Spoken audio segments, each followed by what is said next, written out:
السلام علیکم ناظرین کرام، میں حمزہ مان، میرے ساتھ تحریک انصاف کی سینئر رہنما میڈم عطیہ موجود ہیں۔ ہم ان سے جانیں گے کہ ہمیں بتائیں کہ مریم نواز جو کہتی تھیں کہ مجھے کوئی پلیٹ میں بھی ٹرے میں بھی رکھ کے پاسپورٹ دے تو میں تو کبھی بھی نہ لوں، تو انہوں نے پاسپورٹ بڑی خوشی خوشی لے لیا ہے، تمام کیسز معاف کروا لیے ہیں۔ وہ اب اپنے والد محترم نواز شریف صاحب کے پاس لندن جا رہی ہیں، تو نواز شریف کو واپس لانے کی تیاریاں ہو رہی ہیں۔ تو میڈم یہ بتائیں پاکستان میں کیا ہو رہا ہے، کیا چل رہا ہے، کیا کس طرح کا قانون ہے؟ اور مریم نواز جو کہتی تھی میری تو لندن کیا پاکستان میں بھی کوئی پراپرٹی نہیں ہے، تو کیا کہیں گے آپ اس میں؟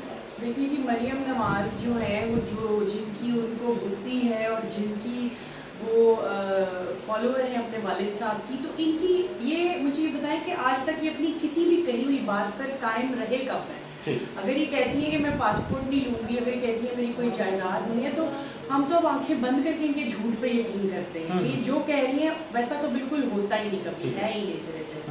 تو یہ باہر بھی جائیں گی، ان کو آج آپ پاسپورٹ دکھائیں بھی تو یہ تیار ہیں جانے کو۔ اور دوسری بات رہی کہ پراپرٹی کی، تو کبھی کچھ ان کے والد غریب، ان کے تایا امیر، ان کے دادا غریب اور ان کے شہباز شریف صاحب کے والد امیر، تو ہم ان کی کس بات کو یقین کریں؟ عوام اب تنگ آ چکی ہے ان کے ڈھکوسلے سن۔ صحیح۔ تو میم اسحاق ڈار کو بھی واپس یہ لے آئے، اور اب ڈار صاحب یہ بھی کہہ رہے ہیں کہ پاکستانی کھل ڈل کے پیسہ بھیجیں تو باہر سے بیرون ممالک سے، تو کیا آپ کو لگتا ہے وہ پاکستانی پیسہ بھیجیں گے جن کے انہوں نے ووٹ کا حق بھی ان سے چھین لیا؟ اسحاق ڈار صاحب کے بارے میں کیا کہوں کہ ہمارے تو دیش میں الٹی گنگا بہہ رہی ہے نون لیگ کی وجہ سے، یا پی ڈی ایم کہہ لیں آپ، کہ ایک دفعہ کسی ملازمت سے بھی اگر کسی کو نکالا جاتا ہے نا، چھوٹی سی کرپشن پہ بھی، تو اس کو ہم ملازمت پہ رکھتے نہیں ہیں دوبارہ۔ آپ اپنے گھر کو دیکھ لیں، اگر ہمیں 100-200 کی بھی کوئی چوری کرتا پکڑا گیا ہے تو ہم اس کے اوپر دوبارہ کبھی یقین نہیں کریں گے۔ لیکن ہمارے ملک کا جو ہے انہوں نے ایسا سسٹم کر دیا ہے کہ اربوں خربوں کی کرپشن کر کے ہم اسی کو جو ہے وہ بلے کو دودھ کا رکھوالا ہم نے دوبارہ سے بنا دیا بلا کے پاکستان میں۔ تو خان صاحب ہمارے چیئرمین اور ہم پی ٹی آئی کے جتنے بھی فالوورز ہیں، ہم تو جو ہے نا مطلب اس نہج کو پہنچ چکے ہیں کہ کب کچرا جو ہے وہ ملک سے صاف ہو، اور انشاءاللہ ہم جلدی سے پاکستان کو جو ہے کسی اچھے راستے۔ میم عطیہ یہ بتائیں کہ آپ کس طرح سے کون سا طریقہ کار ہوگا جس سے آپ ان 13 جماعتوں کو وزیر اعظم کی کرسی پہ یہ براجمان ہیں وہاں سے اتار سکیں گے؟ آپ لوگ اتنے بیانات دیے، بڑا کچھ ہوا، یہ تو بیانات سے جانے والے نہیں ہیں، تو کیا آپ لوگ آزادی مارچ کریں گے؟ کیا کریں گے؟ کون سے ایسا طریقہ کار پلان ہو رہا ہے؟ کیونکہ آپ خان صاحب سے بھی آپ کی میٹنگز ہوتی رہتی ہیں، تو ہمیں بتائیں نا کیا پلاننگ ہے؟ پہلا پوائنٹ یہ جی کہ ہم آزادی مارچ بالکل حقیقی آزادی مارچ اس بار کریں گے۔ اس کے لیے ہماری تنظیمیں جو ہے وہ ٹاؤنز تک تشکیل دے دی گئی ہیں، اور خان صاحب انشاءاللہ کل جو ہے آ کے ان سے ملاقات بھی کریں گے اپنے تنظیمی عہدیداران سے انشاءاللہ، اور اس کی کال جو ہے وہ تو بھی کانفیڈینشیل ہے لیکن بہت قریب انشاءاللہ۔ اچھا، آپ خبر دے رہی کہ عمران خان صاحب کل لاہور آ رہے ہیں؟ جی، خان صاحب کل آئیں گے اور اپنے تنظیمی عہدیداران جو ریسنٹلی اپوائنٹ ہوئے ان سے 90 شاہراہ میں ملاقات بھی کریں گے۔ اور دوسری بات جو آپ نے پوچھی ہے کہ پی ڈی ایم 13 جماعتیں نہیں، میں تو ان کو 13 لوگوں کی جماعت کہوں گی، ٹھیک ہے؟ وہ 13 جماعتیں نہیں ہیں، 13 لوگوں کی جماعت ہے جو ہمارے اوپر مسلط کر دی ہے، اور جو صرف تباہ کر رہی ہے ادارے، صرف اپنے جو ہے نا چیلوں کو چمچوں کو یہ لوگ اداروں میں لگا کے ہمارے ادارے تباہ کر رہے ہیں، گروی رکھ رہے ہیں، بیچ رہے ہیں۔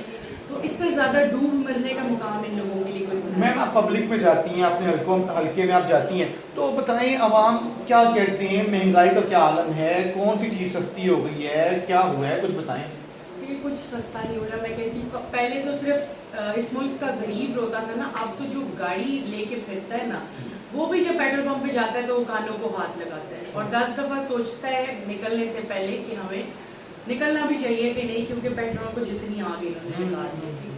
اور دوسری بات یہ کہ بجلی کے ریٹس کم ہو گئے ہیں، زیادہ ہو گئے ہیں، کیا حالات ہیں؟ مہنگائی تو اب دیکھیں ہم ہمیشہ سے سنتے آ رہے ہیں کہ مہنگائی ہو رہی ہے، لیکن جس ریشو سے اب یہ لاسٹ انہوں نے آ کے اس ٹینیور میں جو 4-6 مہینے ان کو ہوئے، جس ریشو سے اب بڑھ رہی ہے، میرا نہیں خیال کہ کبھی ہم نے اپنے بچپن سے کبھی نہیں۔ تو فائنلی آپ لوگ اب آزادی مارچ کی تیاریاں کر رہے ہیں؟ آزادی مارچ کی تیاریاں مکمل ہیں، عوام بالکل تیار ہے، لوگ ہر خان صاحب کے جلسے میں جو ہے وہ اسی امید سے میرا خیال ہے ہم تو اپنے جو ورکر ہیں ہم تو اپنے بیگز تیار کر کے آتے ہیں کہ ہمیں آج کہا جائے تو ہم صبح نکلیں. تو آپ لاہور آفس میں خصوصاً کون سی جو ذمہ داریاں وہ نبھا رہی ہیں جہاں پہ ہم اس ٹائم بیٹھے ہیں؟ جی میں پاکستان تحریک انصاف کے لاہور کے سیکریٹریٹ کے ایڈمنسٹریٹر ہوں اور سابقہ انفارمیشن سیکریٹری وومن ونگ ہوں. اس کے علاوہ ابھی میرے پاس فی الحال بیت المال کی ممبر کا پورٹ فولیو ہے. Very nice. اور میم آپ کا کتنے عرصہ سے کتنے سالوں سے تحریک انصاف کے ساتھ منسلک ہیں؟